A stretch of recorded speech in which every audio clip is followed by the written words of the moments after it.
Hey everybody, I'm Emily Henderson, and I'm a TV host, a home stylist, and an author. I have partnered with Skillshare to introduce you to 3 of my favorite interior designers in the field: Arlyn Hernandez, Albie, Buabeng, and Mikel, Welch. And in this video, they're gonna give you some of their favorite tips on how to transform your living space into your dream home. I believe every room should have a wow moment. There's always gonna be one feature in the room where you know this is the focal point of the room. If you don't have a natural focal point in the space, you must create one. For me, I wanted something that kind of felt like I was traveling to the Hamptons, and I just had this image in my head that I was kind of like Carrie Bradshaw, and I just, traveled the world. And so I wanted that feel in my space. So it was important for me to create a pair of barn doors. And I say create because these are not like the real deal. I mean, literally, I got a pallet of wood. I went deep in Brooklyn with these big muscles, and I brought that wood back to the house, and I hired a contractor, and we literally built the barn doors in my apartment. And then we added hardware to give you that illusion that, the piece came from a barn.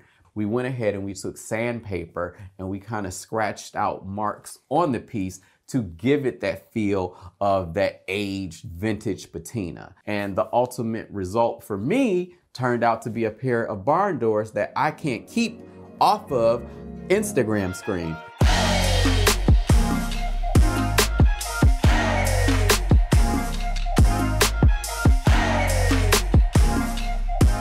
Reversible lighting solutions are one of my favorite go-to ways to elevate any space. Lighting is like the jewelry in any room you go into, but whether you own or rent, you may not always have the luxury of wanting to deal with the actual electrical aspects. We got this sconce when we lived in our apartment, and it was the perfect alternative to having nightstands in our master bedroom. This allowed us to have a light on each side of the bed without taking up any surface area on the nightstands, which we could then use for our phones, books, or anything else that we wanted to do. Depending on where you live, you may or may not need to use a stud as your grounding source. Whether or not you're using a stud will be the difference between these 2 kits: stud, no stud. The great thing about these kits is that they give you different sizes, and the ones that's perfect for not working with the stud, it gives you different anchors. The anchors are important because you don't want your light to fall. Now that you know where you're going to anchor your light, you are going to mark the spots. In my case, I would mark the 2 holes where I would need to screw into the wall. Knowing that I have a stud in this location, that is where I would make those marks. Without a stud, I would be using this kit. For this, you're going to need your drill tool, and then drill the hole directly where you make your markings. Once you have your holes in place, you'd put the appropriate size anchor depending on the weight of your light. Each kit will tell you the weight maximum for each size. With the anchor in, you can then screw in your light, plug it in, and now you have a new light source. This is really where your room comes together with all the pieces that you love, and where you get to play around with some things so you could end up with something that you get really excited about. So let's pop into Photoshop and actually start creating something.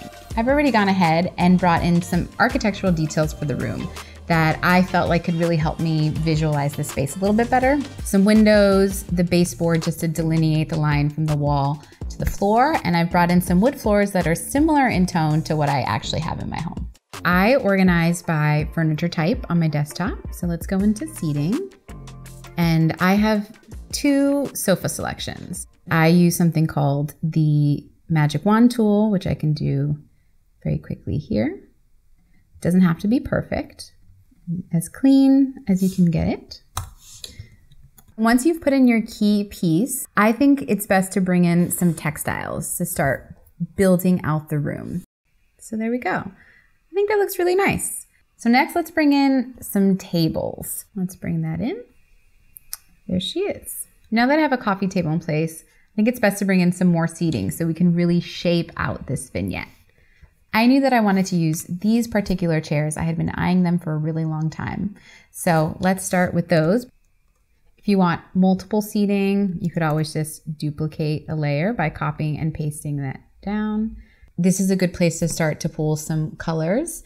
And paint can be a little overwhelming, but it doesn't have to be perfect. This is really to figure out what kind of color you might like, if you want white walls, if you want green walls, if you want to go pastel or really bold.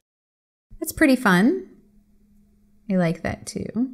But I think for this, let's stick with white, just because I found that that was what I was really drawn to on my Pinterest boards. Okay, let's get some curtains into the room, some textiles. Let's make these a little bit bigger so they fall to the floor. And then this is where it's easy to just copy and paste that layer. All right, let's bring in some art for over the sofa.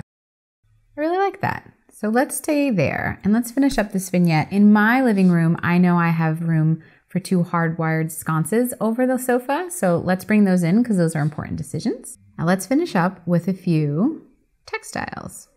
This is in good shape. What you want to do is establish your key pieces, your main furniture pieces, your color palette, your textiles, and really just the look and the feel to give you a really good jumping off point for when you actually go to purchase.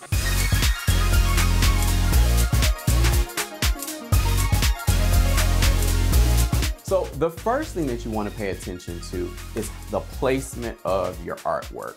You don't want it to just be random and sporadic. It has to have some type of thought to it. So what I like to do is to first choose all of the pieces of artwork that I like to use first.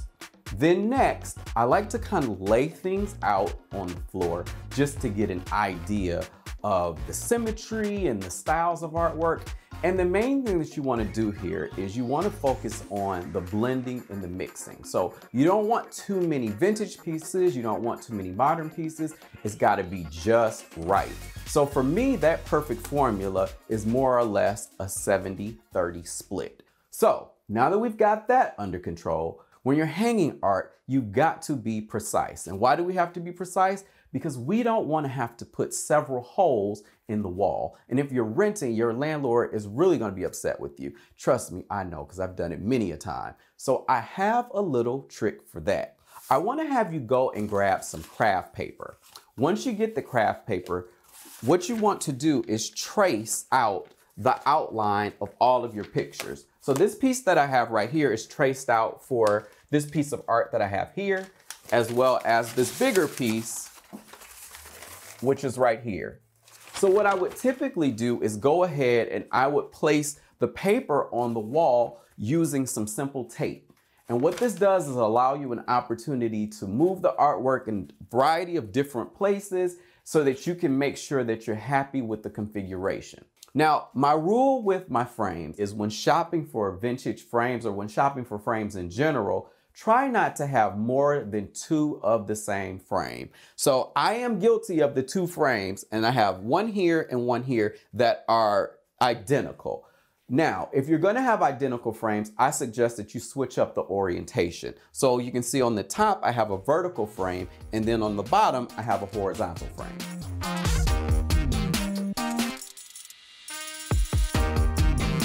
One of my favorite reversible design solutions is peel and stick anything, whether it's contact paper for my countertops or removable wallpaper for my walls.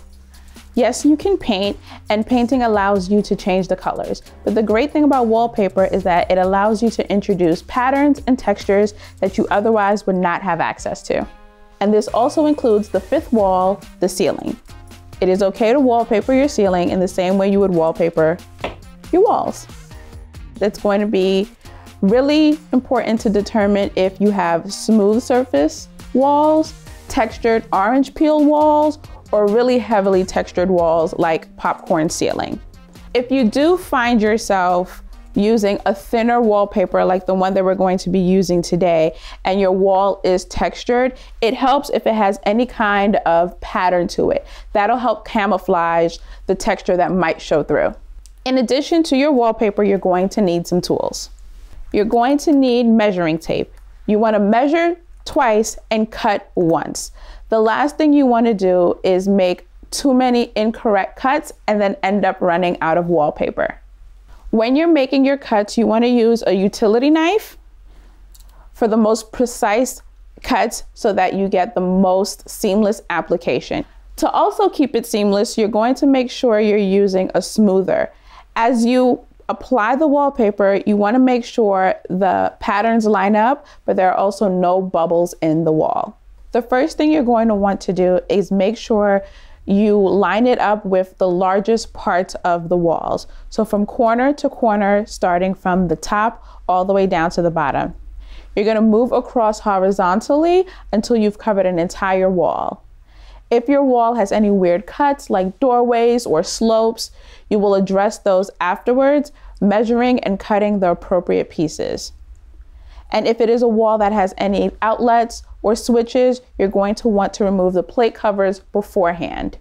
Once you start to apply the wallpaper, starting at the very top and working your way down, you're going to use the smoother following along straight down as you pull down the backing. This is where having an extra pair of hands definitely comes in handy, because one of you can be smoothing while one of you is pulling down the backing. If it's just you tackling this, you're going to want to give yourself some extra slack and pull down the backing a little bit further down. Apply the wallpaper and then smooth out that section, going a couple of inches at a time.